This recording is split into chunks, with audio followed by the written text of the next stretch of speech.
RS power మీడియాకు స్వాగతం. TVK పార్టీపై ఇంటెలిజెన్స్ నిఘా. రాజన్న సిరిసిల్ల జిల్లాపై సీఎం రేవంత్ వరాల జల్లు.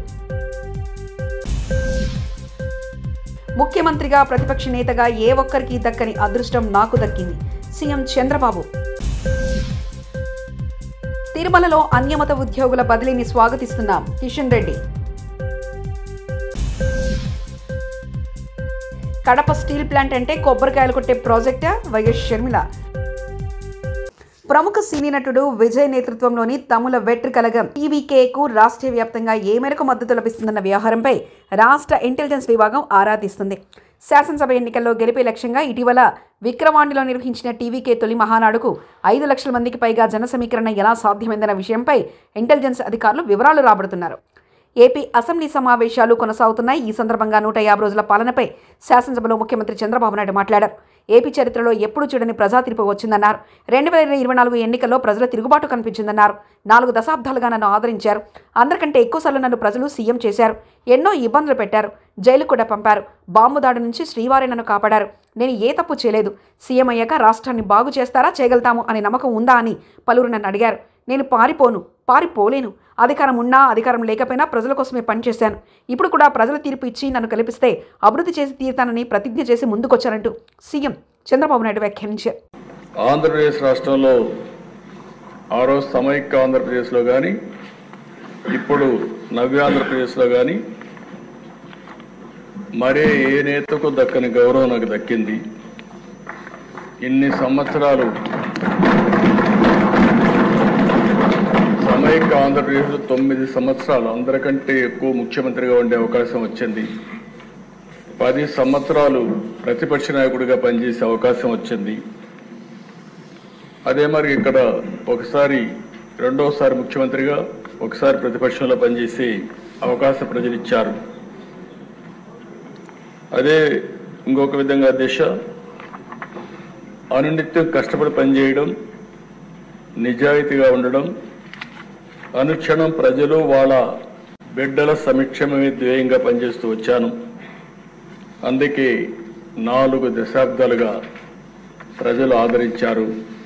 వాళ్లకు నా జీవితాంతం కూడా రుణపడి ఉంటానని చెప్పి మరొక్కసారి ప్రజలందరికీ విజ్ఞప్తి చేస్తున్నాను. ఈ 5 సంవత్సరాలే కాకుండా ఒక దశాబ్దం పాటు సీఎంగా చంద్రబాబు గారు ఉండాలని కోరుకుంటున్నా అంటూ పవన్ కళ్యాణ్ వ్యాఖ్యానించారు. సంసిద్ధంగా ఉన్నామని తెలియజేసుకుంటూ మీరు 5 సంవత్సరాలు కాదు గౌరవ ముఖ్యమంత్రి గారు తెలియజేసిన అధ్యక్ష, మీరు ఇంకొక దశాబ్దం కూడా ఈ రాష్ట్రానికి ముఖ్యమంత్రిగా రాజన్న సిరిసిల్ల జిల్లాపై ముఖ్యమంత్రి రేవంత్ రెడ్డి వరాల జల్లు కురిపించారు. జిల్లాలో పర్యటన సందర్భంగా పలు అభివృద్ధి పనులకు సీఎం శంకుస్థాపనలు, భూమి పూజలు చేయనున్నారు. ప్రజాపాలన తొలి ఏడాదిలోనే మొత్తం 694.50 కోట్లతో వివిధ అభివృద్ధి పనులు శ్రీకారం చుట్టారు సీఎం. 76 కోట్లతో చేపట్టే శ్రీ రాజరాజేశ్వర స్వామి దేవాలయ అభివృద్ధి పనులకు ధర్మగుండం వద్ద శంకుస్థాపన కార్యక్రమం నిర్వహించారు. పెప్పర్ స్ప్రేలను అడ్డుకొని తెలంగాణ బిల్లును ఆమోదింపజేయడంలో పెద్దలు జైపాల్ రెడ్డి గారి నుంచి మొదలు పెడితే మన పార్లమెంట్ సభ్యులందరూ పట్టుదలతోని వీరోచితంగా లోక్సభలో కొట్లాడితే తెలంగాణ రాష్ట్ర బిల్లు ఆమోదం అయ్యింది. తెలంగాణ రాష్ట్ర బిల్లు ఆమోదం ఆశామాషిగా జరగలే. అల్లా తప్పగా ఎవరో ఇవ్వలే. శ్రీమతి సోనియా గాంధీ గారు ఆంధ్రప్రదేశ్లో 155 అసెంబ్లీలు, 25 పార్లమెంట్లు ఉన్న పార్టీ శాశ్వతంగా నష్టపోయినా, కేంద్రంలో అధికారం కోల్పోతుందని తెలిసిన 4 కోట్ల తెలంగాణ ప్రజల కోరిక నెరవేరాలి, కరీంనగర్ గడ్డ మీద నుంచి ప్రజలకిచ్చిన మాట నెరవేర్చాలి అని వారు ఇచ్చిన మాటకు కట్టుబడి ఇవాళ తెలంగాణ రాష్ట్రం ఇచ్చింది. కాబట్టి మనందరం గర్వంగా తలెత్తుకొని నాది తెలంగాణ రాష్ట్రం, ఈ తెలంగాణ రాష్ట్రంలో ఇందిరమ్మ రాజ్యం, ప్రజా ప్రభుత్వం ఉన్నదని ఇవాళ మనం గొప్పగా గర్వంగా చెప్పుకునే పరిస్థితులు ఈరోజు మనకు వచ్చినాయంటే శ్రీమతి సోనియా గాంధీ గారు కరీంనగర్ గడ్డ మీద నుంచి ఇచ్చిన మాట అన్న సంగతి నేను మీకు గుర్తు చెయ్యదలుచుకున్నా. అందుకే మిత్రులారా, కాంగ్రెస్ పార్టీ ఏదైనా మాట ఇస్తే ఆ మాట కోసం ఎంత దూరమైనా పోతుంది, ఆ ప్రజల ఆకాంక్ష నెరవేర్చడానికి ఎంత త్యాగానికైనా సిద్ధమవుతుందన్న సంగతి 2004లో సోనియమ్మ ఇచ్చిన మాటను చూసిన ఎవరికైనా అర్థమవుతుంది. ఈ ప్రాంతం నుంచి ఒక్కసారి ఎంపీగా మీరు పొన్నం ప్రభాకర్ను గెలిపిస్తే తెలంగాణ రాష్ట్రాన్ని సాధించండి. మరి నేను ఇక్కడికి వచ్చిన సోషల్ మీడియాలో అసభ్యకరమైన పోస్టులు పెడుతూ వేధింపులకు గురి చేసే వాటిని కఠినంగా శిక్షించాలని ఏపీసీసీ చీఫ్ వైఎస్ షర్మిలారెడ్డి అన్నారు. వైఎస్ వివేకానందరెడ్డి కుమార్తె సునీత, వైఎస్ విజయలక్ష్మి తనపైన సోషల్ మీడియాలో పోస్టులు పెట్టించిన కడప ఎంపీ అవినాష్ రెడ్డిని తక్షణమే అరెస్ట్ చేయాలని షర్మిల డిమాండ్ చేశారు.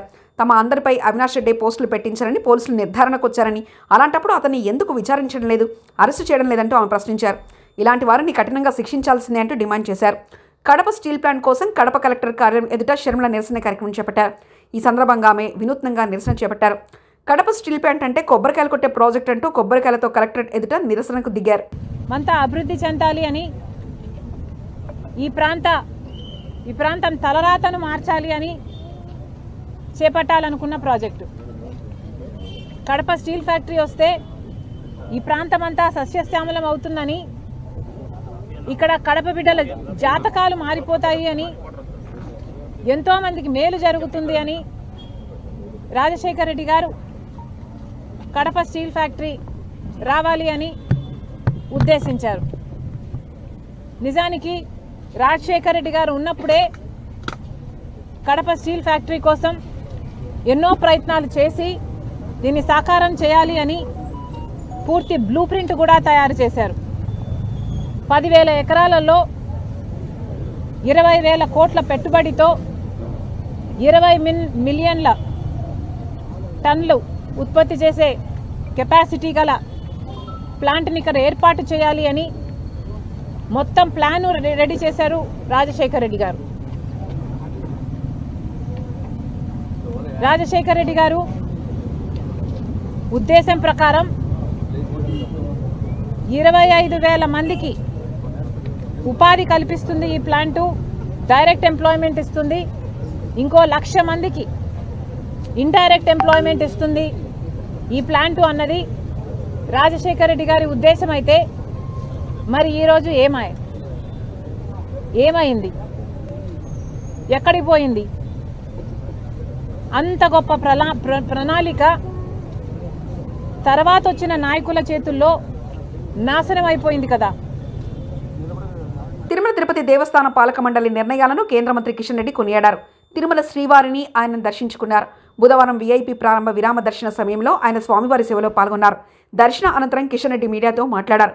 తిరుమలలో రాజకీయ వ్యాఖ్యలు నిషేధిస్తూ తిరుమల తిరుపతి బోర్డు తీసుకున్న నిర్ణయం అభినందనీయమన్నారు.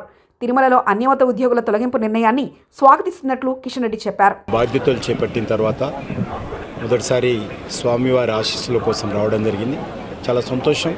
ఇటీవల నియమితమైనటువంటి తిరుమల తిరుపతి దేవస్థానానికి సంబంధించినటువంటి బోర్డు మొదటి సమావేశంలో కొన్ని సానుకూలమైనటువంటి అద్భుతమైనటువంటి నిర్ణయాలు తీసుకోవడం జరిగింది. ఈ నిర్ణయాలు తీసుకున్నందుకు బోర్డు చైర్మన్ గారికి ధన్యవాదాలు తెలియజేస్తా ఉన్నాను. గత అనేక సంవత్సరాలుగా, దశాబ్దాలుగా చర్చ జరుగుతున్నటువంటి అంశం. కొన్ని ప్రముఖ దేవస్థానాలలో అన్యమతస్థులు ఉంటున్నారు. కారణంగా కొన్ని అక్కడక్కడ ఇబ్బందులు వస్తున్నటువంటి విషయం మనం స్వయంగా చూశాము. తిరుమల తిరుపతి దేవస్థానానికి సంబంధించినటువంటి రేవంత్ రెడ్డి పని అయిపోయింది, చేతగానివాడు, ఓడిపోయేవాడు, బూతులు తిడతాడు. ఈ విషయం రేవంత్ రెడ్డికి కూడా అర్థమైందంటూ హరీష్ రావు వ్యాఖ్యానించారు. పరిపాలన చేతగానోడు, ఓడిపోయేవాడు, ఫ్రస్ట్రేషన్లో ఈ వదురుబోతు మాటలన్నీ మాట్లాడుతుంటారు. ఇవాళ రేవంత్ రెడ్డి పొద్దున్న లేస్తే నిన్న 45 నిమిషాల ప్రసంగం చేస్తే 50 సార్లు కేసీఆర్ని యాద్ చేసుకున్నాడు. ఆయనకు నిద్రలో కూడా కేసీఆర్ యాదికి వస్తుండు, నిద్రలో కూడా బీఆర్ఎస్ యాదికి వస్తుంది. మరి కేసీఆర్ లేకుండా చేస్తా అంటాడు. అంటే నీకు కేసీఆర్ భయం పట్టుకున్నది, నీకు అర్థమైంది నీ పని అయిపోయిందని. ప్రజలందరూ కేసీఆర్ అన్నా యాడున్నావు అంటుండ్రు, ప్రజలు కేసీఆర్ను యాద్ చేసుకుంటుండ్రు. ఇవాళ ఆయనకు అర్థమైపోయే భయంతోని, ఫ్రస్ట్రేషన్తోని నోటికి వచ్చినట్టుగా ఇవాళ మాట్లాడుతూ ఉన్నాడు. తెలంగాణ ఉద్యమకారులను పొట్టను పెట్టుకున్నందుకు బలిదేవత లెక్క కనిపించిన సోనియా గాంధీ నీకు ముఖ్యమంత్రి పదవి ఇయ్యంగానే దేవత లెక్క కనిపిస్తుందా రేవంత్ రెడ్డి అంటూ శ్రీ కాసం వెంకటేశ్వర్లు బీజేపీ రాష్ట్ర ప్రధాన కార్యదర్శి వ్యాఖ్యానించారు. నీ ఇష్టం వచ్చినట్టు మాట్లాడుతున్నావు. ఇట్లనే నోరు అదుపులో లేకుండా 10 ఏండ్లు మాట్లాడినోడు ఒక పెద్ద మనిషి. ఆయన ఏమైండో మన కళ్ళ ముందరనే కనపడతా ఉంది. ఎక్కడ ఉంటుండో మన కళ్ళ ముందరనే కనబడతా ఉంది. ప్రజలకు ముఖం చూపించుకోలేనటువంటి స్థితి కనబడతా ఉంది.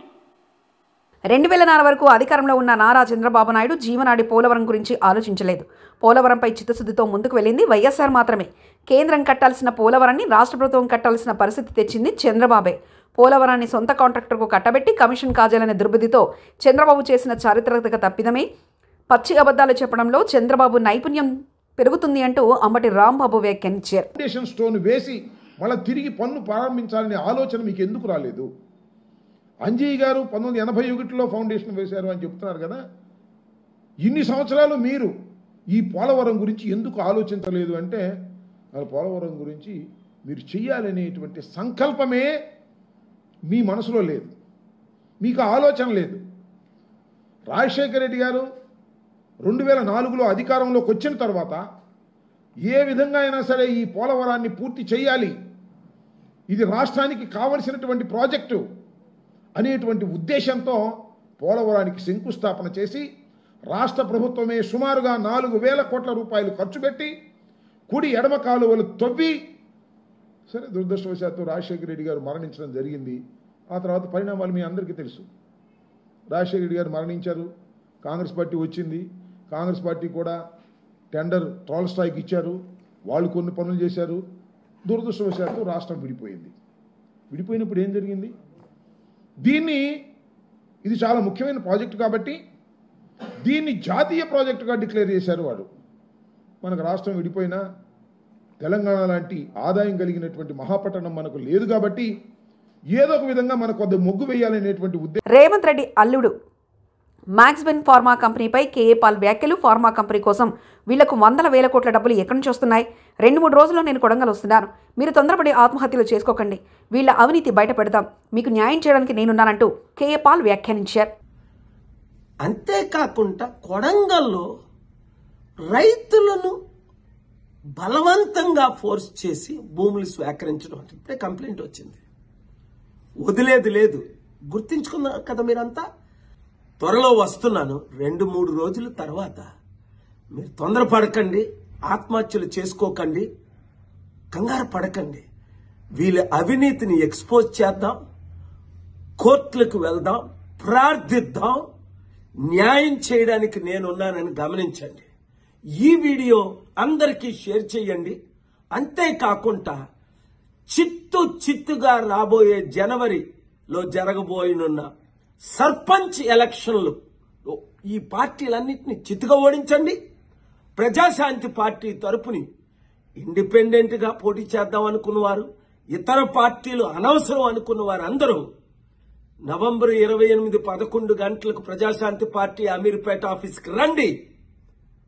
మార్పు రావాలి, మార్పు తేవాలి. ఆ మార్పు మనమే తేవాలి. లేకపోతే రేవంత్ రెడ్డి వచ్చి సంవత్సరం అయింది, 1,00,000 కోట్లు అప్ప.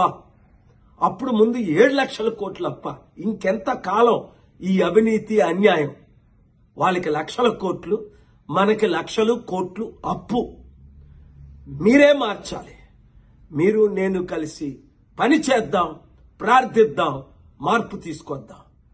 ఈ వీడియో ప్రతి ఒక్కరికి షేర్ చేయండి. గత వైసీపీ ప్రభుత్వం ప్రజలను తప్పుదోవ పట్టించింది. లేని వాలంటీర్ వ్యవస్థను ఉన్నట్లు బూటప్కు రాజీనామాలు చేశారు.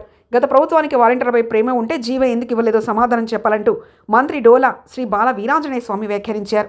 మీరు ఇచ్చిన జీవోలు పాతలో మీరు చూసుకుంటే ఒకసారి అధ్యక్ష, వాళ్ళు అధ్యక్ష 39-20 జీవో ఇచ్చారు అధ్యక్ష. 31-3-22 జీవో ఇచ్చారు అధ్యక్ష. తర్వాత 29-9-22 జీవో ఇచ్చారు అధ్యక్ష. 29-9-22 జీవో ఇస్తూ 15-8-22 నుంచి 14-8-23 వరకు వాళ్ళది కొనసాగిస్తూ జీవో ఇచ్చారు అధ్యక్ష. మళ్ళీ 23 వాళ్ళు ఎందుకు 2023 సంవత్సరం ఎందుకు జీవో ఇవ్వలేకపోయారు అంటే వాళ్ళ ప్రభుత్వం నుంచి దిగిపోతామనేది తెలిసే ఆ జీవో ఇవ్వలేదు అధ్యక్ష. వాళ్ళు చేసిన తప్పులకు ఉండరని చెప్పి జీవో ఇవ్వలేదు. ఈ రోజు మమ్మల్ని బ్లేమ్ చేయడం కోసం వాళ్ళు ఇది వాడుతున్నారు అధ్యక్షగా. మేము కొనసాగిస్తా ఉన్నాం. మీరు జీవో ఇచ్చుంటే మేము కొనసాగించే వాళ్ళం. ఇక్కడ ప్రశ్న ఉత్పన్నం కాలేదు అధ్యక్ష. కొనసాగించే మేము జీతాలు పెంచుతా ఉన్నాం అధ్యక్ష. నేను చెప్పింది అధ్యక్ష, వాళ్ళు అడిగిన ప్రశ్న సమాధానాలు ఇచ్చారు అధ్యక్ష. లేని బిడ్డకి పేరు పెట్టమని, లేని బిడ్డకి ఏదో చేయమని అడిగినట్టుగా ఉంది అధ్యక్ష. వ్యవస్థలో వాళ్ళు ఉన్నారు. కానీ 23 ఆగస్టు నుంచి వాళ్ళని రెన్యువల్ చేయలేదు. చేయలేని వాళ్ళకి ఒక ఫేక్ ముఖ్యమంత్రి, ఫేక్ కేబినెట్, ఫేక్ గా వాళ్ళకి రాజీనామాలు, ఫేక్ డ్రామాలు, ఈ రోజు మళ్ళీ ఫేక్ ప్రశ్నలు. టీవీకే పార్టీపై ఇంటెలిజెన్స్ నిఘా. రాజన్న సిరిసిల్ల జిల్లాపై సీఎం రేవంత్ వరాల జల్లు. ముఖ్యమంత్రిగా, ప్రతిపక్ష నేతగా ఏ ఒక్కరికి దక్కని అదృష్టం నాకు దక్కింది సీఎం చంద్రబాబు. తిరుమలలో అన్యమత ఉద్యోగుల బదిలీని స్వాగతిస్తున్నాం కిషన్ రెడ్డి. కడప స్టీల్ ప్లాంట్ అంటే కొబ్బరికాయలు కొట్టే ప్రాజెక్టా? వైఎస్ షర్మిల. మరిన్ని న్యూస్ కోసం చూస్తూనే ఉండండి RS పవర్ మీడియా.